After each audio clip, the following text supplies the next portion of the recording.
ವಾಣಿಜ್ಯ ನಗರಿ ಹುಬ್ಬಳ್ಳಿಯಲ್ಲಿ ಮಹಿಳೆ ಮೇಲೆ ಪೊಲೀಸ್ನವರಿಂದಲೇ ದಬ್ಬಾಳಿಕೆ ದೌರ್ಜನ್ಯ ನಡೆದಿದೆ. ಒಂದು ಕಡೆ ನಾವು ಪೊಲೀಸ್ನವ್ರನ್ನ ಆರಕ್ಷಕರು ಅಂತ ಕರಿತೀವಿ, ಸಾಮಾಜಿಕ ನ್ಯಾಯ ಒದಗಿಸಿಕೊಡೋರು ಅಂತ ಹೇಳ್ತೀವಿ. ಆದರೆ ಕೆಲವು ಪೊಲೀಸ್ನವರು ಆರಕ್ಷಕರಲ್ಲ, ರಾಕ್ಷಸ ಪ್ರವೃತ್ತಿಯವರು ಅನ್ನೋದು ಸಾಬೀತಾಗಿದೆ. ಗೃಹ ಸಚಿವ ಡಾಕ್ಟರ್ ಜಿ ಪರಮೇಶ್ವರ್ ಅವರೇ, ಇಲ್ಲಿ ನೋಡಿ, ಹುಬ್ಬಳ್ಳಿ ನಗರದ ಕೇಶವಾಪುರ ಪೊಲೀಸ್ನವರ ಕ್ರೌರ್ಯವನ್ನೊಮ್ಮೆ ಗೃಹ ಸಚಿವರು ನೋಡಲೇಬೇಕು. ಬಟ್ಟೆ ಬಿಚ್ಚಿದ್ರು ಬಿಡದೆ ಪೊಲೀಸ್ನವರು ದೌರ್ಜನ್ಯ ಮಾಡಿದ್ದಾರೆ ಆರೋಪ. ಹುಬ್ಬಳ್ಳಿ ಕೇಶವಾಪುರ ಪೊಲೀಸ್ನವರ ವರ್ತನೆಗೆ ಈಗ ಆಕ್ರೋಶ ವ್ಯಕ್ತವಾಗ್ತಾ ಇದೆ. ಹುಬ್ಬಳ್ಳಿಯಲ್ಲಿ ಮಾನವೀಯತೆಯನ್ನು ಮರೆತು ಬಿಟ್ರೆ ಹಾಗಾದ್ರೆ ಪೊಲೀಸ್ನವರು, ಮಹಿಳೆ ಮೇಲೆ ಪೊಲೀಸ್ನವರಿಂದಲೇ ದಬ್ಬಾಳಿಕೆ ಆರೋಪ ಆಗಿದೆ. ಯಾರು ನ್ಯಾಯ ಒದಗಿಸಿಕೊಡ್ಬೇಕು ಅವರೇ ಈಗ ದೌರ್ಜನ್ಯ ಮಾಡಿದ್ದಾರೆ. ರಾಜ್ಯವನ್ನೇ ಬೆಚ್ಚಿ ಬೀಳಿಸುತ್ತೆ ಹಲ್ಲೆಯ ಭೀಕರ ದೃಶ್ಯ.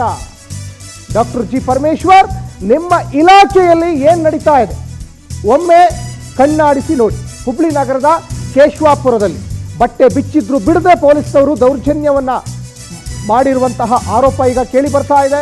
ಒಟ್ಟಿನಲ್ಲಿ ಪೊಲೀಸ್ನವರ ದೌರ್ಜನ್ಯ ಆರೋಪ ಈಗ ಮತ್ತೆ ಸಾಬೀತಾಗಿದೆ. ಹುಬ್ಬಳ್ಳಿಯಲ್ಲಿ ನಡೆದಿರುವಂತಹ ಘಟನೆ ಇದು. ಹುಬ್ಬಳ್ಳಿಯಲ್ಲಿ ಮಾನವೀಯತೆಯನ್ನು ಪೊಲೀಸ್ನವರು ಮರೆತ್ರ ಹಾಗಾದ್ರೆ ಅನ್ನುವಂಥ ಪ್ರಶ್ನೆ ಈಗ ಮೂಡ್ತಾ ಇದೆ. ಜೊತೆಗೆ ಮಹಿಳೆ ಮೇಲೆ ಯಾಕೆ ಈ ದರ್ಪ? ರಾಕ್ಷಸರೇ, ಯಾಕೆ ಈ ರೀತಿಯಾದಂತಹ ವರ್ತನೆಯನ್ನು ಮಾಡ್ತಾ ಇದ್ದೀರಾ? ನಿಮ್ಮನ್ನು ನಾವು ರಕ್ಷಕರು ಅಂತ ಕರಿತೀವಿ, ಆದರೆ ನೀವು ರಾಕ್ಷಸರಾದ್ರೆ ಹೇಗೆ? ಬಿಜೆಪಿ ಕಾರ್ಯಕರ್ತೆ ಮೇಲೆ ಪೊಲೀಸ್ನವರು ಥಳಿಸಿರುವ ಆರೋಪ ಕೇಳಿ ಬರ್ತಾ ಇದೆ. ಬಿಜೆಪಿ ಕಾರ್ಯಕರ್ತೆ ಸುಜಾತ ಮೇಲೆ ಥಳಿತದ ಆರೋಪ ಕೇಳಿ ಬರ್ತಾ ಇದೆ. ಕಾಂಗ್ರೆಸ್ ಕಾರ್ಪೊರೇಟರ್ ಕೊಟ್ಟ ದೂರಿನ ಮೇಲೆ ಈಗ ದರ್ಪ ತೋರಿಸಿದ್ರ ಪೊಲೀಸ್ನವರು. ಹಾಗಾದ್ರೆ ಕಾಂಗ್ರೆಸ್ ಕಾರ್ಪೊರೇಟರ್ ಸುವರ್ಣ ಕಲ್ಲಕುಂಟ್ಲ ಈಗ ದೂರನ್ನ ಕೊಟ್ಟಿದ್ರು. ಸುಜಾತ ವಿರುದ್ಧ ದೂರನ್ನ ಸುವರ್ಣ ಕಲ್ಲಕುಂಟ್ಲ ನೀಡಿದ್ರು. ಮಹಿಳೆ ಮೇಲೆ ಇಷ್ಟೊಂದು ದರ್ಪ ತೋರಿಸ್ತಾ ಇದ್ದೀರಾ. ಅವ್ರು ದೂರು ಕೊಟ್ಟರು ಅಂತ ಅದ್ರ ಬಗ್ಗೆ ಪರಿಶೀಲನೆ ಮಾಡ್ದೇನೆ ಏಕಾಏಕಿ ಥಳಿಸೋದು ಎಷ್ಟು ಮಟ್ಟಿಗೆ ಸರಿ? ನಾವು ಪೊಲೀಸ್ನವ್ರನ್ನ ಹೆಮ್ಮೆಯಿಂದ ರಕ್ಷಕರು ಅಂತ ಕರಿತೀವಿ, ಸಾಮಾಜಿಕ ನ್ಯಾಯ ಒದಗಿಸ್ಕೊಡೋರು ಅಂತ ಹೇಳ್ತೀವಿ, ದೌರ್ಜನ್ಯಕ್ಕೆ ಒಳಗಾದವರಿಗೆ, ನೊಂದವರಿಗೆ, ಕಷ್ಟದಲ್ಲಿರೋರಿಗೆ ಸಹಾಯ ಮಾಡೋರು ಅಂತ ಹೇಳ್ತೀವಿ. ಆದರೆ ಇವತ್ತು ಏನಾಗಿದೆ ನೋಡಿ, ಬಿಜೆಪಿಯ ಕಾರ್ಯಕರ್ತೆ ಆಕೆ ನೋಡಿ, ಆ ದೃಶ್ಯಾವಳಿ ಗಮನಿಸ್ತಾ ಇದ್ದಾರೆ.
ಇನ್ನು ಹಳೆ ವೈಷಮ್ಯದಿಂದ ಈ ರೀತಿ ಗಲಾಟೆ ಆಯ್ತಾ? ಬಿಜೆಪಿ ಮತ್ತು ಕಾಂಗ್ರೆಸ್ ಕಾರ್ಯಕರ್ತರ ನಡುವೆ ಈಗೇನು ಫೈಟ್ ನಡೆದಿದೆಯಲ್ಲ, ಇದು ಹಳೆ ವೈಷಮ್ಯ ಅನ್ನುವಂಥದ್ದು ಗೊತ್ತಾಗ್ತಾ ಇದೆ. ಈ ಸಂಬಂಧ ಬಿಜೆಪಿ ಕಾರ್ಯಕರ್ತೆ ಗಲಾಟೆ ಮಾಡಿರುವ ಆರೋಪ ಕೇಳಿ ಬರ್ತಾ ಇದೆ. ಮತ ಪರಿಷ್ಕರಣೆ ಸಂದರ್ಭದಲ್ಲಿ ವೋಟರ್ ಲಿಸ್ಟ್ ಡಿಲೀಟ್ ಮಾಡಿರುವ ಆರೋಪ ಕೇಳಿ ಬರ್ತಾ ಇದೆ. ಹಾಗಾಗಿ ಬಿಜೆಪಿ ಕಾರ್ಯಕರ್ತೆ ಗಲಾಟೆ ಮಾಡಿರುವ ಆರೋಪ. ಪೊಲೀಸ್ನವರು ಹಲ್ಲೆಯನ್ನು ನಡೆಸಿದ ವಿಡಿಯೋ ಈಗ ಎಲ್ಲ ಕಡೆ ಫುಲ್ ವೈರಲ್ ಆಗ್ತಾ ಇದೆ. ಕಾಂಗ್ರೆಸ್ ಕಾರ್ಪೊರೇಟರ್ ನೀಡಿದ ದೂರಿನ ಮೇಲೆ ಪೊಲೀಸ್ನವರು ದರ್ಪವನ್ನು ತೋರಿದ್ರ? ಮಹಿಳೆ ಮೇಲೆ ಪೊಲೀಸ್ನವರಿಂದ ದಬ್ಬಾಳಿಕೆ ಹಾಗಾಗಿ ಮಾಡಿದ್ರ? ಮನ ಬಂದಂತೆ ಹಲ್ಲೆಯನ್ನ ಹಾಗಾಗಿ ನಡೆಸಿದ್ರ? ಮಹಿಳೆಯನ್ನ ವಿವಸ್ತ್ರಗೊಳಿಸಿ ರಾಕ್ಷಸರಂತೆ ಆರಕ್ಷಕರು ವರ್ತನೆಯನ್ನು ಮಾಡಿದ್ದಾರೆ. ಇವ್ರನ್ನ ಯಾವ ಆ್ಯಂಗಲಲ್ಲಿ ಆರಕ್ಷಕರು ಅಂತ ಕರೀಲಿಕ್ಕಾಗುತ್ತೆ? ಸಾಕಷ್ಟು ಜನ ಒಳ್ಳೊಳ್ಳೆ ಪೊಲೀಸ್ನವರಿದ್ದಾರೆ. ದಕ್ಷತೆಗೆ, ಪ್ರಾಮಾಣಿಕತೆಗೆ, ಸಾಮಾಜಿಕ ನ್ಯಾಯ ಒದಗಿಸಿಕೊಡುವಂಥ ನಿಟ್ಟಿನಲ್ಲಿ ಕರ್ನಾಟಕದ ಪೊಲೀಸು ನಂಬರ್ 1. ಆದರೆ ಇಂತಹ ಕರ್ನಾಟಕ ಪೊಲೀಸ್ನವರಲ್ಲಿ ಕೆಲವರು ಅವ್ರನ್ನ ಆರಕ್ಷಕರು ಅಂತ ಕರೆಯೋಕ್ಕಾಗಲ್ಲ, ರಾಕ್ಷಸ ಒಂದು ಪ್ರವೃತ್ತಿಯನ್ನು ರೂಢಿಸ್ಕೊಂಡಿರ್ತಾರೆ. ನೋಡಿ, ಒಬ್ಬ ಬಿಜೆಪಿ ಕಾರ್ಯಕರ್ತೆ, ಆಕೆಗೆ ಇಲ್ಲಿ ನ್ಯಾಯ ಸಿಗ್ತಾ ಇಲ್ಲ. ಇನ್ನು ಜನಸಾಮಾನ್ಯರ ಪರಿಸ್ಥಿತಿ ಏನೋ ಇದನ್ನು ಅರ್ಥ ಮಾಡ್ಕೋಬೇಕು. ಗೃಹ ಸಚಿವರು ದಯಮಾಡಿ ಇಂತಹ ನಿಮ್ಮ ಇಲಾಖೆಯಲ್ಲಿ ಆಗ್ತಾ ಇರುವಂತಹ ಈ ದೌರ್ಜನ್ಯವನ್ನು ನೀವು ಕಣ್ಬಿಟ್ಟು ನೋಡಬೇಕು. ಅದಕ್ಕೆ ಸೂಕ್ತ ಕ್ರಮ ತೆಗೆದುಕೊಳ್ಬೇಕು. ಬರೀ ಖಂಡಿಸ್ತೀನಿ, ಕ್ರಮ ತೆಗೆದುಕೊಳ್ತೀನಿ ಅಂದರೆ ಆಗಲ್ಲ. ನಿಜವಾಗ್ಲೂ ಕೂಡ ಮನಪೂರ್ವಕವಾಗಿ ಕ್ರಮ ತೆಗೆದುಕೊಳ್ಬೇಕು. ಮತ್ತು ಇತ್ತೀಚಿನ ದಿನಗಳಲ್ಲಿ ಸಾಕಷ್ಟು ಪೊಲೀಸ್ ಇಲಾಖೆಯಲ್ಲೇ ಕೆಲವೊಂದಿಷ್ಟು ಅಕ್ರಮಗಳು ಕೇಳಿ ಬರ್ತಾ ಇದ್ದಾವೆ, ಕೆಲವೊಂದಿಷ್ಟು ಕಳ್ಳತನದ ಆರೋಪಗಳು ಕೇಳಿ ಬರ್ತಾ ಇದ್ದಾವೆ ಪೊಲೀಸ್ ಇಲಾಖೆಯಲ್ಲೇ. ಅದ್ರ ಜೊತೆಗೆ ನೋಡಿ ಇಂತಹ ದೌರ್ಜನ್ಯ ಕೂಡ ಕೇಳಿ ಬರ್ತಾ ಇದೆ.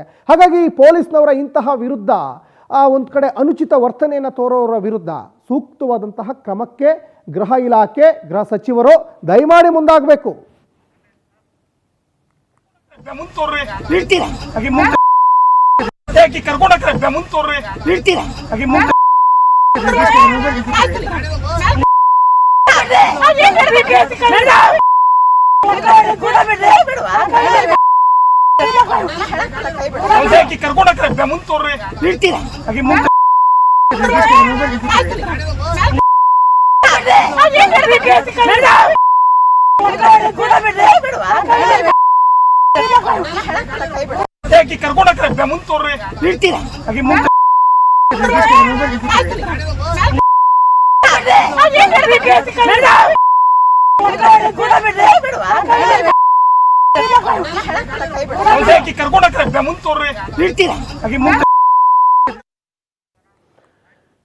ಈ ಬಗ್ಗೆ ಹೆಚ್ಚಿನ ಡೀಟೇಲ್ಸ್ ಅನ್ನ ನಮ್ಮ ಹುಬ್ಳಿ ಪ್ರತಿನಿಧಿ ರವಿಕುಮಾರ್ ಕೊಡ್ತಾ ಹೋಗ್ತಾರೆ.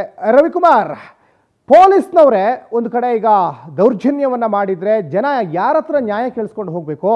ಸಾಕಷ್ಟು ದೌರ್ಜನ್ಯಕ್ಕೆ ಒಳಗಾದಂತಹ ಬಿಜೆಪಿ ಕಾರ್ಯಕರ್ತೆ ಈಗ ಒಂದು ಕಡೆ ಈಗ ಪೊಲೀಸ್ ಮೇಲೆ ಕಂಪ್ಲೇಂಟ್ ಏನಾದರೂ ರೈಸ್ ಆಗಿದೆಯಾ? ಏನಿದೆ ಇದ್ರ ಬಗ್ಗೆ ಹೆಚ್ಚಿನ ಡೀಟೇಲ್ಸ್, ಏನು ಕತೆ? ರಾಜ್ಯವೇ ತಲೆ ತಗ್ಗಿಸುವಂತಹ ಘಟನೆಗೆ ವಾಣಿಜ್ಯನಗರ ಹುಬ್ಬಳ್ಳಿ ಸಾಕ್ಷಿಯಾಗಿದೆ. ಕಳೆದ ವಾರವಷ್ಟೇ ಈ ಒಂದು ಮತದಾರರ ಪಟ್ಟಿಯನ್ನ ಪರಿಷ್ಕರಣೆ ಮಾಡುವಂತಹ ವಿಚಾರದಲ್ಲಿ ಕಾಂಗ್ರೆಸ್ ಮತ್ತು ಬಿಜೆಪಿಯ ಪಕ್ಷದ ಎರಡು ಕಾರ್ಯಕರ್ತರ ನಡುವೆ ಪರಸ್ಪರ ಮಾತಿನ ಚಕಮಕಿ ನಡೆದಿತ್ತು.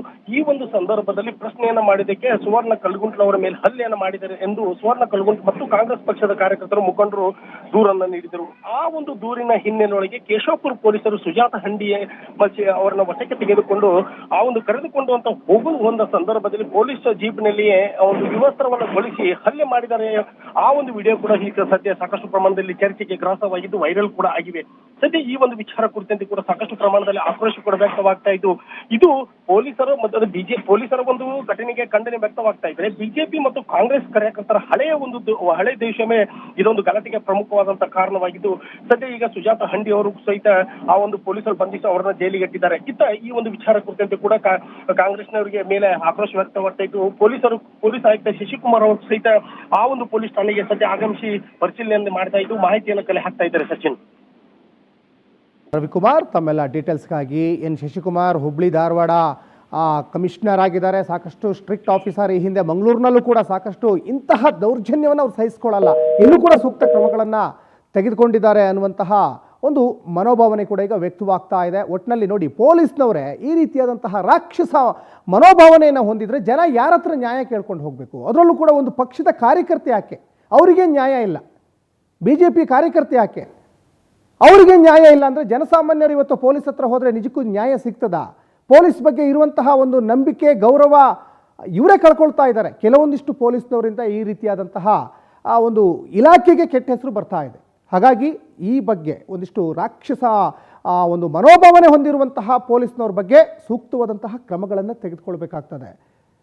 ಒಟ್ಟಿನಲ್ಲಿ ನೋಡಿ, ಈ ಇನ್ಸ್ಪೆಕ್ಟರ್ ಆರೋಪಿಯನ್ನು ಕೂಡ ಗಮನಿಸ್ತಾ ಇದ್ದೀರಾ. ಇನ್ನೊಂದು ಕಡೆ ಅವರು ಹಲ್ಲೆಗೊಳಗಾದಂತಹ ಒಂದಿಷ್ಟು ದೃಶ್ಯಾವಳಿ ಕೂಡ ಗಮನಿಸ್ತಾ ಇದ್ದೀರಾ. ಮಹಿಳೆ ಮೇಲೆ ಪೊಲೀಸ್ನವರಿಂದ ಹಲ್ಲೆ ಮಾಡಿದ್ದಾರೆ. ಇನ್ನು ಕಾಂಗ್ರೆಸ್ ಕಾರ್ಪೊರೇಟ್ರು ಈ ಸುವರ್ಣ ಅವ್ರನ್ನು ಕೂಡ ಗಮನಿಸ್ತಾ ಇದ್ದೀರಾ. ಇದು ಸುವರ್ಣ ಅವರು ಕೊಟ್ಟಂತಹ ಕಂಪ್ಲೇಂಟ್ ಆಧಾರದ ಮೇಲೆ ಅದ್ರ ಬಗ್ಗೆ ಏನು ಸರಿಯಾಗಿ ಆ ಕಂಪ್ಲೇಂಟ್ ಕಾಪಿನ ನೋಡಿದಾರೋ ಇಲ್ವೋ, ಅವ್ರು ಸರಿ ಇದೆಯೋ, ತಪ್ಪಿದೆಯೋ, ಸುಳ್ಳಿದೆಯೋ, ನಿಜ ಇದೆಯೋ ಇಲ್ಲ, ಏಕಾಏಕಿಯಾಗಿ ಅವ್ರ ಮೇಲೇನೋ ಹಲ್ಲೆ ಮಾಡಿರೋದು ಎಷ್ಟು ಮಟ್ಟಿಗೆ ಸರಿ? ಯಾಕಂದರೆ ರೂಲಿಂಗ್ ಪಾರ್ಟಿ ಅವರೇ ಇದೆಯಾ ಅಂದ್ಕೊಂಡು ಆ ಥರ ಏನಾದರೂ ಮಾಡಿದ್ರೋ ಗೊತ್ತಿಲ್ಲ. ಒಟ್ಟಿನಲ್ಲಿ ಮಹಿಳೆ ಮೇಲೆ ಪೊಲೀಸ್ನವರಿಂದ ಆಗಿರುವಂತಹ ದಬ್ಬಾಳಿಕೆ ಮಾತ್ರ ಇಡೀ ಕರ್ನಾಟಕ, ಇಡೀ ಮಾನವ ಸಮಾಜವೇ, ಅದು ಕೂಡ ಮಹಿಳೆಯ ಬಟ್ಟೆಯನ್ನು ವಿವಸ್ತ್ರಗೊಳಿಸಿ ನೀವು ಹಲ್ಲೆ ಮಾಡಿದ್ದೀರಲ್ಲ, ಇದು ಏನಿದು? ಅರ್ಥನೇ ಆಗ್ತಾ ಇಲ್ಲ. ಕೆಲವೊಂದು ಸಿನಿಮಾಗಳಲ್ಲಿ ಈ ರೀತಿಯಾದಂತಹ ದೃಶ್ಯಾವಳಿ ಗಮನಿಸ್ಬೋದು ನಾವು. ಕೆಲವೊಂದಿಷ್ಟು ಪೊಲೀಸ್ ದೌರ್ಜನ್ಯಗಳನ್ನು, ಅವು ಕೇವಲ ಕಾಲ್ಪನಿಕ ಆಗಿರ್ತದೆ.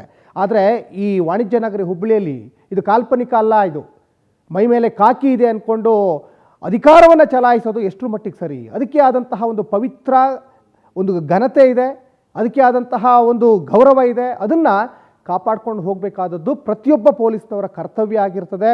ಆದರೆ ಇಲ್ಲಿ ಕರ್ತವ್ಯ ಲೋಪ ಮಾಡಿದ್ದಾರೆ, ಇದನ್ನು ಲಿಮಿಟ್ ಕ್ರಾಸ್ ಮಾಡಿದ್ದಾರೆ, ಕಾನೂನನ್ನು ಕೈಗೆತ್ಕೊಂಡಿದ್ದಾರೆ. ಅದಕ್ಕೆ ಅದರದ್ದೇ ಆದಂಥ ಒಂದು ಎನ್ಕ್ವೈರಿ ಇರ್ತದೆ. ಅದರಲ್ಲೂ ಕೂಡ ನೋಡಿ, ಕೇಶವಾಪುರ ಠಾಣಾ ಇನ್ಸ್ಪೆಕ್ಟ್ರು ಈಗ ನೀವು ಗಮನಿಸ್ತಾ ಇದ್ದೀರಲ್ಲ, ಇವರು ಒಬ್ಬರು ಮಹಿಳೆ ಮೇಲೆ ಹಲ್ಲೆ ಮಾಡಿರುವಂಥದ್ದು. ಅಂದರೆ ಅವ್ರನ್ನ ಎನ್ಕ್ವೈರಿ ಮಾಡೋಕ್ಕೆ ಮಹಿಳಾ ಪೊಲೀಸ್ನವ್ರನ್ನೇ ಅಲ್ಲಿ ನೇಮಿಸಬೇಕಾಗ್ತದೆ. ಅದು ಏನೇ ಇದ್ರೂ ತನಿಖೆ ಮಾಡಬೇಕಾಗ್ತದೆ, ಅದು ಮಹಿಳಾ ಪೊಲೀಸ್ನವರೇ ಮಾಡಬೇಕಾಗ್ತದೆ. ಇಲ್ಲಿ ನೋಡಿ, ಇವರು ಒಬ್ಬ ಪುರುಷ ಪೊಲೀಸ್, ಇವರು ಆ ಒಬ್ಬ ಮಹಿಳೆ ಮೇಲೆ ಹಲ್ಲೆ ಮಾಡಿರೋದು ಎಷ್ಟರ ಮಟ್ಟಿಗೆ ಸರಿ? ಕೇಶವಾಪುರ ಠಾಣಾ ಇನ್ಸ್ಪೆಕ್ಟರ್ನ ಗಮನಿಸ್ತಾ ಇದ್ದೀರಾ, ಇವರೇ ಹಲ್ಲೆ ಮಾಡಿರುವಂಥದ್ದು. ಅದ್ರ ಜೊತೆಗೆ ಅಲ್ಲಿ ಹಲ್ಲೆಗೆ ಒಳಗಾದಂತಹ ಮಹಿಳೆ ನೋಡಿ, ಕೇಶವಾಪುರ ಹುಬ್ಳಿಯಲ್ಲಿ ಏನೀಗ ಗಮನಿಸ್ತಾ ಇದ್ದೀರಲ್ಲ, ಅದು ಆ ದೃಶ್ಯಾವಳಿ ಕೂಡ ಗಮನಿಸ್ತಾ ಇದ್ದೀರಾ, ಅದು ಕೂಡ ಪೊಲೀಸ್ ವ್ಯಾನಲ್ಲೇ.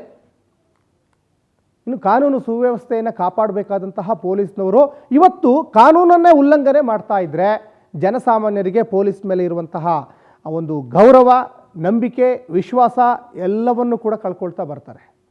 ಪೊಲೀಸ್ನವರಿಗೆ ಚೀಮಾರಿ ಹಾಕುವಂತಹ ಕೆಲಸ ಮುಂದಾಗ್ತಾರೆ. ಹಾಗಾಗಿ ನಿಜಕ್ಕೂ ಇಂತಹ ರಾಜ್ಯವನ್ನು ಬೆಚ್ಚಿ ಬೀಳಿಸುವಂತಹ ಘಟನೆ ಇದೆಯಲ್ಲ, ಇದನ್ನು ಕೇವಲ ಸುಮ್ಮನೆ ನಾನು ಕ್ರಮ ತೆಗೆದುಕೊಳ್ತೀನಿ, ಖಂಡಿಸ್ತೀನಿ ಅಂದರೆ ಆಗಲ್ಲ.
ಹುಬ್ಳಿಯಲ್ಲಿ ನಡೆದಿರುವಂಥ ಈ ಘಟನೆ ನಿಜಕ್ಕೂ ಸಾಮಾಜಿಕ ನ್ಯಾಯ ಒದಗಿಸ್ಕೊಡ್ಬೇಕಾದಂತಹ ಪೊಲೀಸ್ನವರು ಮಾಡಿರುವಂತಹ ದೌರ್ಜನ್ಯ ನಿಜಕ್ಕೂ ಒಂಥರ ಕಳವಳಕಾರಿಯಾದಂತಹ ವಿಚಾರ ಇದು. ಮತ್ತು ಈ ರೀತಿಯಾದಂತಹ ಯಾವುದೇ ಹೆಣ್ಣುಮಕ್ಕಳಿಗೆ ಹಲ್ಲೆ ಮಾಡೋದು ಎಷ್ಟು ಮಟ್ಟಿಗೆ ಸರಿ? ಅದಕ್ಕೆ ಸಂಬಂಧಪಟ್ಟಂಗೆ ಮಹಿಳಾ ಪೊಲೀಸ್ನವ್ರು ಇರ್ತಾರೆ. ಮಹಿಳಾ ಪೊಲೀಸ್ನವ್ರ ಹತ್ರ ಒಂದು ತನಿಖೆ ಮಾಡಬೇಕು, ಅವ್ರು ಏನು ತಪ್ಪು ಮಾಡಿದ್ದಾರೆ, ತಪ್ಪು ಆಗಿದ್ರೆ ಏನು ತಪ್ಪು, ಅದ್ರ ಬಗ್ಗೆ ಕೂಲಂಕುಷವಾಗಿ ಗಮನಿಸಬೇಕಾಗ್ತದೆ. ಅದು ಕೂಡ ಪೊಲೀಸ್ ವ್ಯಾನಲ್ಲೇ ನೀವು ಹಲ್ಲೆ ಮಾಡ್ತೀರಾ ಅಂದರೆ ಇದು ಯಾವುದೋ ಒಂಥರ ಈ ಸಿನಿಮೆಯ ಶೈಲಿಯಲ್ಲಿ ನಡೆದಿರುವಂತಹ ಘಟನೆ ಥರ ಕಾಣಿಸ್ತಾ ಇದ್ರು ಕೂಡ ಇದು ಸತ್ಯ ಘಟನೆ. ಗಂಡು ಮೆಟ್ಟಿದ ನಾಡು, ವಾಣಿಜ್ಯ ನಗರಿ ಹುಬ್ಳಿಯಲ್ಲಿ ನಡೆದಿರುವಂತಹ ಈ ದೌರ್ಜನ್ಯ ಇದೆಯಲ್ಲ, ಈ ಹಲ್ಲೆ ಇದೆಯಲ್ಲ, ಇದು ನಿಜ. ನಾಗರಿಕ ಸಮಾಜವೇ ತಲೆ ತಗ್ಗಿಸುವಂತಹ ಘಟನೆ ಇದು. ಇಡೀ ರಾಜ್ಯವೇ ಬೆಚ್ಚಿ ಬೀಳುವಂತಹ ಘಟನೆ ಇದು. ಪೊಲೀಸ್ನವ್ರ ಹತ್ರ ಇನ್ನು ಮುಂದೆ ನ್ಯಾಯ ಕೇಳಿಸ್ಕೊಂಡು ಹೋಗೋಕ್ಕೂ ಜನ ಭಯ ಪಡ್ತಾರೆ. ಪೊಲೀಸ್ನವರು ಎಲ್ಲರನ್ನೂ ಒಂದೇ ದೃಷ್ಟಿಕೋನದಲ್ಲಿ ನೋಡುವಂತಹ ಪರಿಸ್ಥಿತಿ ಉಂಟಾಗ್ಬಿಡ್ತದೆ ಇದೇ ಥರ ಮುಂದುವರ್ತಾ ಹೋದರೆ. ಹುಬ್ಳಿ ನಗರದ ಕೇಶವಾಪುರದಲ್ಲಿ ಪೊಲೀಸ್ನವ್ರು ಏನೀಗ ದೌರ್ಜನ್ಯ ಮಾಡಿದ್ರಲ್ಲ, ಅವ್ರ ಮೇಲೆ ಹಲ್ಲೆ ಮಾಡಿದ್ರಲ್ಲ, ಹಾಗಾಗಿ ಇವತ್ತು ಬೇರೆ ಬೇರೆ ಪೊಲೀಸ್ಗಳ ಬಗ್ಗೆನೂ ಕೂಡ ಒಂದು ಗೌರವ ಎಲ್ಲ ಕಡಿಮೆ ಆಗ್ತಾ ಹೋಗ್ತದೆ. ಯಾಕಂದರೆ ಜನಗಳ ಮನಸ್ಸಲ್ಲಿ ಭಯ ಶುರು ಆಗಿಬಿಡ್ತದೆ. ಅಯ್ಯೋ, ನಾವು ಪೊಲೀಸ್ ಠಾಣೆಗೆ ಹೋದರೆ ಇದೇ ಥರ ನಮಗೂ ಮಾಡ್ಬೋದೇನಾ, ನಾವು ಇವ್ರ ಹತ್ರ ಹೋಗದೇ ಇರೋದೇ ಒಳ್ಳೆಯದು ಅಂತ. ನೋಡಿ, ನ್ಯಾಯ ಒದಗಿಸ್ಕೊಡ್ಬೇಕಾಗಿದ್ದು ಪೊಲೀಸ್ನವ್ರ ಕರ್ತವ್ಯ. ನಿಮಗೆ ಒಂದು ಉತ್ತಮವಾದಂಥ ಸ್ಥಾನಮಾನವನ್ನು ಜನ ಕೊಟ್ಟಿರ್ತಾರೆ. ನಿಮ್ಮನ್ನ ಕಂಡ್ರೆ ಭಯ ಪಡಬಾರ್ದು, ಗೌರವಿಸಬೇಕು. ನ್ಯಾಯ ಒದಗಿಸ್ಕೊಡ್ತಾರೆ ಅನ್ನುವಂತಹ ಒಂದು ಹೆಮ್ಮೆಯಿಂದ ಜನ ನಿಮ್ಮನ್ನು ಗೌರವಿಸಬೇಕು. ಆ ನಿಟ್ಟಿನಲ್ಲಿ ಪೊಲೀಸ್ನವ್ರು ನಡ್ಕೊಳ್ಬೇಕಾಗ್ತದೆ. ಅದರಲ್ಲೂ ಕೂಡ ಪೊಲೀಸ್ ಕಮಿಷನರ್ ಶಶಿಕುಮಾರ್ ಸಾಕಷ್ಟು ಸ್ಟ್ರಿಕ್ಟ್ ಆಫೀಸರ್. ಇದ್ರ ಬಗ್ಗೆ ಅವರು 100% ಸೂಕ್ತವಾದ ಕ್ರಮ ತೆಗೆದುಕೊಳ್ತಾರೆ. ಅದ್ರ ಬಗ್ಗೆ ಎರಡು ಮಾತೇ ಇಲ್ಲ. ಈ ಹಿಂದೆ ಕೂಡ ಅವರು ಮಂಗಳೂರಿನಲ್ಲೂ ಕೂಡ ಪೊಲೀಸ್ ಕಮಿಷನರ್ ಆಗಿದ್ದರು. ಸಾಕಷ್ಟು ಬೇರೆ ಬೇರೆ ವಿಚಾರಗಳಲ್ಲಿ ಅವರು ಯಾವುದೇ ರೀತಿಯಾದಂತಹ ರಾಜಿ ಇರಲಿಲ್ಲ. ಪೊಲೀಸ್ ಇಲಾಖೆಯಲ್ಲಿ ಆಗ್ತಾ ಇದ್ದಂತಹ ಅಕ್ರಮಗಳಿಗೂ ಕೂಡ ಅವರು ತಡೆ ಒಡ್ಡಿದ್ರು. ಮತ್ತು ಈ ಹುಬ್ಳಿಯಲ್ಲೂ ಕೂಡ ಈಗ ಪೊಲೀಸ್ ಕಮಿಷನರ್ ಆಗಿದ್ದಾರೆ ಎನ್ ಶಶಿಕುಮಾರ್ ಅವರು. ಇಲ್ಲೂ ಕೂಡ ಸೂಕ್ತ ಕ್ರಮಕ್ಕೆ ಮುಂದಾಗಿದ್ದಾರೆ ಅನ್ನುವಂಥದ್ದು ಕೂಡ ಇಲ್ಲಿ ಸ್ಪಷ್ಟವಾಗಿ ಗೊತ್ತಾಗ್ತಾ ಇದೆ. ಹಾಗಾಗಿ ಎನ್ ಶಶಿಕುಮಾರ್ ಅವರಿಗೆ ಒಂದು ಒಳ್ಳೆಯ ಹೆಸರಿದೆ. ನಿಮ್ಮ ಇಲಾಖೆಯಲ್ಲಿ ಆಗ್ತಾ ಇರುವಂತಹ ಇಂತಹ ದೌರ್ಜನ್ಯವನ್ನು ನೀವು ಕೂಡ ಸಹಿಸ್ಕೊಳ್ಳಲ್ಲ ಅನ್ನೋಂಥದ್ದು ಕೂಡ ಚೆನ್ನಾಗಿ ಗೊತ್ತಿದೆ. ಯಾಕಂದರೆ ತಪ್ಪು ಮಾಡಿದರೆ ಯಾರು ತಪ್ಪು ಮಾಡಿದ್ರು ತಪ್ಪೇ. ಅದು ಪೊಲೀಸ್ನವ್ರು ಮಾಡಿದ್ರು ತಪ್ಪೇ ಅಥವಾ ಜನಸಾಮಾನ್ಯರು ಮಾಡಿದ್ರು ಕೂಡ ತಪ್ಪೇ. ಆ ನಿಟ್ಟಿನಲ್ಲಿ ಕಾನೂನು ಏನು ಹೇಳ್ತದೆ ಅದ್ರ ಬಗ್ಗೆ ಕ್ರಮ ತೆಗೆದುಕೊಳ್ತಾರೆ ಎನ್ ಶಶಿಕುಮಾರ್ ಅವರಂಥದ್ದು ಕೂಡ ತುಂಬ ಚೆನ್ನಾಗಿ ಕೂಡ ಗೊತ್ತಿದೆ ಎಲ್ರಿಗೂ ಕೂಡ. ಹಾಗಾಗಿ ಇಂತಹ ಈ ಮೃಗೀಯ ವರ್ತನೆ ತೋರುವಂತಹ ಪೊಲೀಸ್ನವ್ರನ್ನ ಸುಮ್ಮನೆ ಬಿಡಬಾರ್ದು. ಈ ಥರ ಒಂದು ಮಾದರಿ ಆಗಬೇಕು. ಮುಂದೆ ಯಾರು ಕೂಡ ಈ ರೀತಿಯಾದಂತಹ ದೌರ್ಜನ್ಯವನ್ನು ಎಸಕಬಾರ್ದು. ಆ ನಿಟ್ಟಿನಲ್ಲಿ ಸೂಕ್ತ ಕ್ರಮಗಳನ್ನು ತೆಗೆದುಕೊಳ್ಬೇಕಾಗ್ತದೆ. ಮತ್ತು ಗೃಹ ಸಚಿವರು ಕೂಡ ತಮ್ಮ ಇಲಾಖೆಯಲ್ಲಿ ಏನೇನು ನಡೀತಾ ಇದೆ, ಏನೇನೆಲ್ಲ ದೌರ್ಜನ್ಯಗಳು ನಡೀತಾ ಇದ್ದಾವೆ, ಎಷ್ಟು ಮೋಸ ನಡೀತಾ ಇದೆ ಎಲ್ಲವನ್ನೂ ಕೂಡ ಗಮನಿಸಬೇಕಾಗ್ತದೆ. ಹಾಗಾಗಿ ಸುಮ್ಮನೆ ಕ್ರಮ ತೆಗೆದುಕೊಳ್ತೀವಿ, ಖಂಡಿಸ್ತೀವಿ, ಬಂಧಿಸ್ತೀವಿ ಅಥವಾ ಅವ್ರನ್ನ ಸಸ್ಪೆಂಡ್ ಮಾಡ್ತೀವಿ ಅಲ್ಲ. ನೀವು ಸೂಕ್ತ ಕ್ರಮ ತೆಗೆದುಕೊಂಡ್ರೆ ಮುಂದೆ ಯಾರು ಕೂಡ ಇಂತಹ ಘಟನೆಗೆ ಕೈ ಹಾಕಬಾರ್ದು. ಈ ಹಿಂದೆ ಒಬ್ರಿಗೆ ಇದೇ ಥರ ಅನ್ಯಾಯ ಆಗಿತ್ತು, ಅವರು ಪೊಲೀಸ್ ಕೆಲಸನೇ ಕಳ್ಕೊಂಡ್ಬಿಟ್ರು, ನಮಗೂ ಹಿಂಗಾಗಬಾರ್ದು. ಈ ನಿಟ್ಟಿನಲ್ಲಿ ಭಾಳ ಹುಷಾರಾಗಿರ್ತಾರೆ ಪೊಲೀಸ್ನವರು. ಅಂತಹ ಒಂದು ಕ್ರಮಗಳನ್ನು ತೆಗೆದುಕೊಳ್ಬೇಕಾಗ್ತದೆ. ಬೇಜವಾಬ್ದಾರಿತನದಿಂದ ವರ್ತನೆ ಮಾಡೋದಿದೆಯಲ್ಲ ನೋಡಿ. ಅವರು ವೋಟರ್ ಲಿಸ್ಟ್ ಡಿಲೀಟ್ ಬಗ್ಗೆ ಅವರೇನೋ ಪ್ರಸ್ತಾಪ ಮಾಡಿದ್ರು ಅಥವಾ ವಾಟ್ ಎವರ್ ಇಟ್ ಈಸ್, ಅದು ಏನೇ ನಡೆದಿರ್ಬೋದು. ಆದರೆ ಅದಕ್ಕೆ ಆದಂತಹ ಒಂದು ಎನ್ಕ್ವೈರಿ ಮಾಡೋಕ್ಕೆ ಜಾಗ ಇದೆ, ಪೊಲೀಸ್ ಠಾಣೆ ಅಂತ ಇದೆ, ಕೋರ್ಟ್ ಇದೆ, ಕಾನೂನಿದೆ. ಪೊಲೀಸ್ನವರಾಗಿ ತಿಳಿದವರಾಗಿ ವಿದ್ಯೆ ಬುದ್ಧಿ ಇರೋರಾಗಿ ನೀವು ಯಾವುದೋ ಸಿನಿಮೆಯ ಸ್ಟೈಲ್ ಥರ ಪೊಲೀಸ್ ವ್ಯಾನಲ್ಲೇ ನೀವು ಹಲ್ಲೆ ಮಾಡ್ತೀರಾ, ದೌರ್ಜನ್ಯ ಮಾಡ್ತೀರಾ, ಬಟ್ಟೆ ವಿವಸ್ತ್ರಗೊಳಿಸ್ತೀರಾ ಅಂದರೆ ನಿಮಗೂ ಸಮಾಜಘಾತಕರಿಗೂ ಏನು ವ್ಯತ್ಯಾಸ ಇದೆ ಹೇಳಿ? ನಿಮಗೂ ಈ ರೌಡಿಗಳಿಗೂ ಏನು ವ್ಯತ್ಯಾಸ ಇದೆ ಹೇಳಿ? ಹಾಗಾಗಿ ನಿಮ್ಮನ್ನ ಒಂಥರ ಗೌರವಿಸ್ತಾರೆ ಜನ, ಆ ಗೌರವವನ್ನು ಕಾಪಾಡ್ಕೊಳ್ಬೇಕಾಗ್ತದೆ. ಸುಮ್ಮನೆ ಸಮಾಜಘಾತಕರ ಥರ ಗೂಂಡಗಳ ರೀತಿಯಲ್ಲಿ ವರ್ತನೆ ಮಾಡ್ತಾ ಇದ್ರೆ ಹಿಂಗೆ ಸ್ವಾಮಿ? ಪೊಲೀಸ್ನವ್ರ ಮೇಲೆ ಹೆಂಗೆ ನಿಮಗೆ ಗೌರವ ಬರಲಿಕ್ಕೆ ಸಾಧ್ಯ ಆಗ್ತದೆ? ಜನಸಾಮಾನ್ಯರಿಗೆ ಗೌರವ ಬರಲ್ಲ, ಭಯ ಪಡ್ತಾರೆ.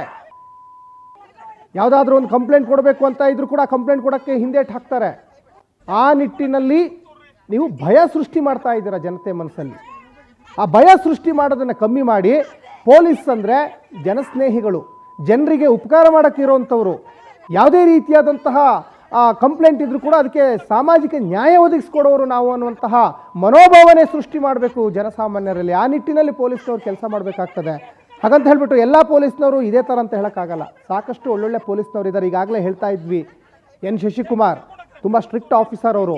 ಸಾಕಷ್ಟು ಅವ್ರ ಇಲಾಖೆಯಲ್ಲೇ ಆಗಲಿ ಅಥವಾ ಹೊರಗಡೆನೇ ಆಗಲಿ ಅವರು ತುಂಬ ಕಟ್ಟುನಿಟ್ಟಿನ ಕ್ರಮಗಳನ್ನು ತೆಗೆದುಕೊಂಡಂಥವ್ರು. ಈಗಲೂ ಕೂಡ ಹುಬ್ಬಳ್ಳಿಯಲ್ಲಿ ಸಾಕಷ್ಟು ಅಕ್ರಮಗಳನ್ನು ಅಥವಾ ರೌಡಿಗಳನ್ನು ಮಟ್ಟ ಹಾಕ್ತಾ ಇದ್ದಾರೆ. ಸಮಾಜಘಾತಕರಿಗೆ ಅವರು ಸಿಂಹ ಸ್ವಪ್ನವಾಗಿದ್ದಾರೆ ಎನ್ ಶಶಿಕುಮಾರ್ ಅವರು. ಮತ್ತೊಂದು ಕಡೆ ಹುಬ್ಬಳ್ಳಿ ಜನ ಅಂತಹ ಒಬ್ಬ ಸ್ಟ್ರಿಕ್ಟ್ ಆಫೀಸರ್ನ ಕಮಿಷನರ್ ಆಗಿ ಪಡ್ಕೊಂಡಿದ್ದು ಕೂಡ ಪುಣ್ಯ. ಯಾಕಂದರೆ ಈ ಹಿಂದೆ ಕೂಡ ಮಂಗಳೂರಿನಲ್ಲೂ ಕೂಡ ಒಳ್ಳೊಳ್ಳೆ ಶ್ಲಾಘನೆಗೂ ಕೂಡ ಒಳಗಾಗಿದ್ದರು ಅವರು. ಈಗ ಹುಬ್ಬಳ್ಳಿಗೆ ಬಂದಿದ್ದಾರೆ, ಹುಬ್ಬಳ್ಳಿಯಲ್ಲಿ ಪೊಲೀಸ್ ಕಮಿಷನರ್ ಆಗಿದ್ದಾರೆ. ಇನ್ನು ಪೊಲೀಸ್ನವ್ರ ಮೇಲೆಯೇ ಸುಜಾತ ಹಲ್ಲೆ ಮಾಡಿದ್ರು, ಹಲ್ಲೆ ಮಾಡಿ ತಪ್ಪಿಸ್ಕೊಂಡು ಹೋಗಲಿಕ್ಕೆ ಯತ್ನ ಮಾಡಿದ್ರು ಅನ್ನುವಂಥ ವಿಚಾರ ಈಗ ಗೊತ್ತಾಗ್ತಾ ಇದೆ.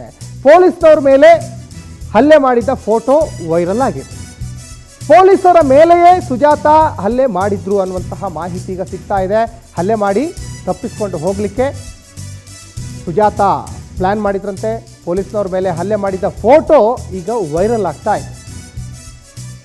ಇದು BJP ಕಾರ್ಯಕರ್ತೆ ಸುಜಾತ ಪೊಲೀಸ್ನವ್ರ ಮೇಲೇ ಹಲ್ಲೆ ಮಾಡಿದ್ರಂತೆ. ಹಲ್ಲೆ ಮಾಡಿದ್ದಕ್ಕೆ ಸಂಬಂಧಪಟ್ಟ ಹಾಗೆ ಫೋಟೋ ಕೂಡ ವೈರಲ್ ಆಗಿದೆ. ಇದು ಪೊಲೀಸ್ ವ್ಯಾನಲ್ಲೇ ನಡೆದಿರುವಂತಹ ಒಂದು ದೌರ್ಜನ್ಯ.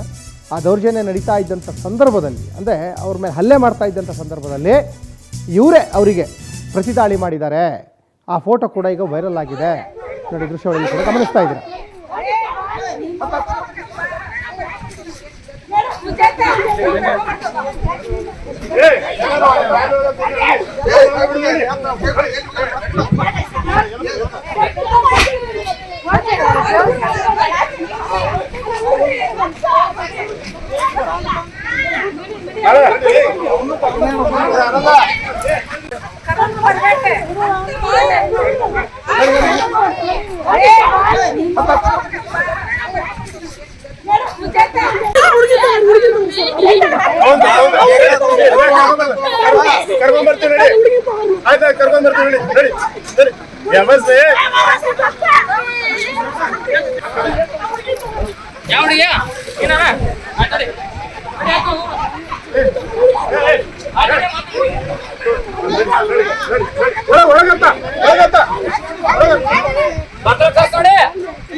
ಒಂದು ಕಡೆ ಈಗ ಪೊಲೀಸ್ನವರು ಬಿಜೆಪಿ ಕಾರ್ಯಕರ್ತೆ ಸುಜಾತ ಮೇಲೆ ಹಲ್ಲೆ ಮಾಡಿದ್ರು ಅನ್ನುವಂತಹ ಒಂದು ಆರೋಪ ಆದರೆ ಮತ್ತೊಂದು ಕಡೆ ಆ ಬಿಜೆಪಿ ಕಾರ್ಯಕರ್ತೆ ಸುಜಾತನೇ ಪೊಲೀಸ್ನವ್ರ ಮೇಲೇನೆ ಹಲ್ಲೆ ಮಾಡಿದ್ರು. ಅದಕ್ಕೆ ಸಂಬಂಧಪಟ್ಟಂಗೆ ಒಂದಿಷ್ಟು ದೃಶ್ಯಾವಳಿ ಕೂಡ ಗಮನಿಸಿದ್ರಿ. ರವಿಕುಮಾರ್, ಇಲ್ಲಿ ಬಹಳ ಮುಖ್ಯವಾಗಿ ಈಗ ಸುಜಾತನೇ ಈಗ ಪೊಲೀಸ್ನವ್ರ ಮೇಲೆ ಹಲ್ಲೆ ಮಾಡಿದ್ರಾ, ಪೊಲೀಸ್ನವರೇ ಸುಜಾತ ಮೇಲೆ ಹಲ್ಲೆ ಮಾಡಿದ್ರಾ? ಒಂಥರ ಈಗ ಟ್ವಿಸ್ಟ್ ಮೇಲೆ ಟ್ವಿಸ್ಟ್ ಸಿಗ್ತಾ ಇದೆ. ಅಸಲಿ ಕಹಾನಿ ಏನಿರ್ಬೋದು ಅಂತ.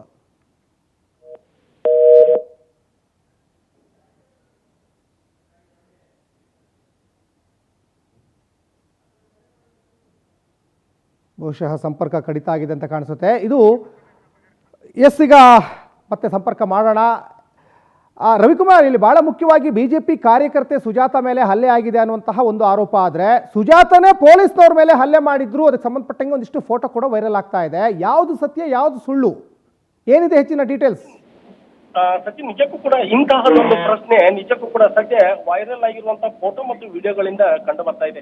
ಈ ಒಂದು ದೂರಿನ ಹಿನ್ನೆಲೆಯೊಳಗೆ ಬಂಧನ ಮಾಡಲು ಮುಂದಾಗಿದ್ದಂತಹ ಸಮಯದಲ್ಲಿ ಸುಜಾತ ಹಂಡಿ ಅವರು ಪೊಲೀಸರ ಮೇಲೆ ಏಕಾಏಕಿ ಹಲ್ಲೆ ಮಾಡಿದ್ದಾರೆ, ಕಚ್ಚಿದ್ದಾರೆ ಎಂಬ ಒಂದಿಷ್ಟು ಘಟನೆಗಳು ಸಹಿತ ಆ ಒಂದು ಸಂದರ್ಭದಲ್ಲಿ ನಡೆದಿವೆ ಎಂಬುದನ್ನ ಪೊಲೀಸ್ ಇಲಾಖೆಯವರೇ ಅದನ್ನು ಬಹಿರಂಗಪಡಿಸಿದ್ದಾರೆ. ಈ ಒಂದು ವಿಚಾರ ಕುರಿತಂತೆ ಕೂಡ ಅವರು ಫೋಟೋ ಮತ್ತು ಕೆಲವೊಂದಿಷ್ಟು ವಿಡಿಯೋಗಳನ್ನ ಸಾಮಾಜಿಕ ಮಾಧ್ಯಮದವರಿಗೆ ನೀಡಿದ್ದಾರೆ. ಈ ಒಂದು ವಿಚಾರ ನೋಡ್ತಾ ಇದ್ದಾರೆ. ನಿಜಕ್ಕೂ ಕೂಡ ಈ ಒಂದು ಸಂದರ್ಭದಲ್ಲಿ ಪೊಲೀಸರೇ ಈ ರೀತಿ ಮಾಡಿದ್ರ ಅಥವಾ ಸುಜಾತನೇ ಕ್ರಮ ಮಾಡಿದ್ರ ಎಂಬ ಒಂದು ಗೊಂದಲ ಕೂಡ ನಿಜಕ್ಕೂ ಕೂಡ ಕಂಡು ಬರ್ತಾ ಇದೆ. ಇವೆಲ್ಲವುಗಳ ನಡುವೆ ಏನೇ ಆಗಿರಲಿ, ಆ ಒಂದು ಸಂದರ್ಭದಲ್ಲಿ ಅಮಾನುಷವಾಗಿ ನಡೆದುಕೊಂಡಿರುವಂತಹ ಒಂದು ಪೊಲೀಸರ ಒಂದು ಕ್ರಮಕ್ಕೆ ನಿಜಕ್ಕೂ ಕೂಡ ವಾಣಿಜ್ಯ ನಗರಿಯಲ್ಲಿ ಮತ್ತು ಆ ಒಂದು ಬಿಜೆಪಿ ವಲಯದಲ್ಲಿ ಸಾಕಷ್ಟು ಪ್ರಮಾಣದಲ್ಲಿ ಆಕ್ರೋಶ ಕೂಡ ವ್ಯಕ್ತವಾಗ್ತಾ ಇದೆ. ಸದ್ಯ ಈ ಒಂದು ವಿಚಾರ ಕುರಿತಂತೆ ಕೂಡ ಸದ್ಯ ಪೊಲೀಸ್ ಆಯುಕ್ತ ಶಶಿಕುಮಾರ್ ಅವರು ಕೇಶಾಪುರ ಪೊಲೀಸ್ ಠಾಣೆಯಲ್ಲಿ ಸಿಬ್ಬಂದಿಗಳಿಂದ ಮಾಹಿತಿಯನ್ನು ಪಡೆದುಕೊಂಡಿದ್ದಾರೆ. ಪೊಲೀಸ್ ಇನ್ಸ್ಪೆಕ್ಟರ್ ಕೇಶ್ ಅವರಿಂದ ಮತ್ತು ಇತರ ಸಿಬ್ಬಂದಿಗಳಿಂದ ಮಾಹಿತಿಯನ್ನು ತೆಗೆದುಕೊಂಡು ಆ ಒಂದು ಕಮಿಷನರ್ ಅವರು ಏನೇನು ಹೇಳ್ತಾರೆ ಎಂಬುದನ್ನು ಕಾದು ನೋಡಬೇಕಾಗಿದೆ. ಸಚಿನ್.